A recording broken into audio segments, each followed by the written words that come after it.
మరి ఇలా జాతకంలో ఒక స్త్రీ నుంచి పురుషుడికి, పురుషుడి నుంచి స్త్రీకి అదృష్ట యోగం పట్టబోతుంది. మరి దాంతో పాటు ఇలా జాతక యోగంలో చూస్తే భూమిలో బంగారం దొరికే అదృష్ట యోగం కనపడుతుంది.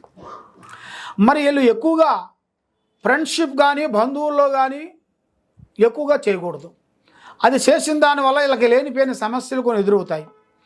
నమ్మిన వాళ్ళు వీళ్ళకి మోసం చేస్తారు. సాయం చేస్తానన్న వాళ్ళు వీళ్ళని ఇబ్బంది పెడతారు. కొన్ని కోర్టు సమస్యలు, కొన్ని పోలీస్ స్టేషన్ చుట్టూ తిరగాల్సిన సమస్యలు కొన్ని కనబడుతున్నాయి.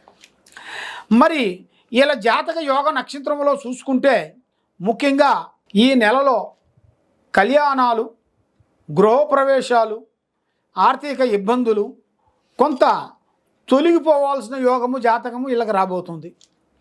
మరి ఏ కార్యక్రమం చేసినా కోర్టు సమస్యల్లో కానీ, పోలీస్ సమస్యల్లో కానీ ఎన్నో రోజుల నుంచి బ్రేక్ అయిపోయి ఆగిపోయిన సమస్యలు మీకు అతి దగ్గరలో, మీకు అతి త్వరలో మీకు అభివృద్ధిగా వచ్చే మార్గాలు కూడా కనబడుతున్నాయి.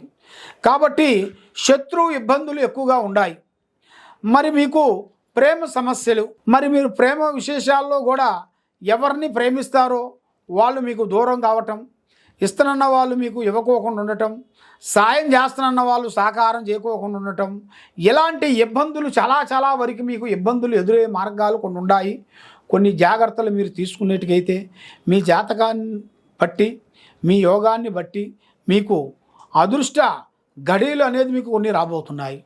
మరి ముఖ్యంగా రైతులకి ఈ సంవత్సరంలో రైతులకి మంచి పంట, వాళ్ళు వేసిన పంటలో మంచి అభివృద్ధి, మరి వాళ్ళు చేయాల్సిన పంటలో కూడా వాళ్ళు కొంచెం ఆలోచించి వేయాలి. ఎక్కువగా ఏరే వాళ్ళ మాటలు విని చేయకూడదు. వాళ్ళ సొంత నిర్ణయమే తీసుకోవాలి. వాళ్ళ సొంత నిర్ణయం తీసుకున్న దాని వలన వీళ్ళకి అన్ని విధానాలుగా అభివృద్ధిగా అయ్యే మార్గాలు కొన్ని కనబడుతున్నాయి.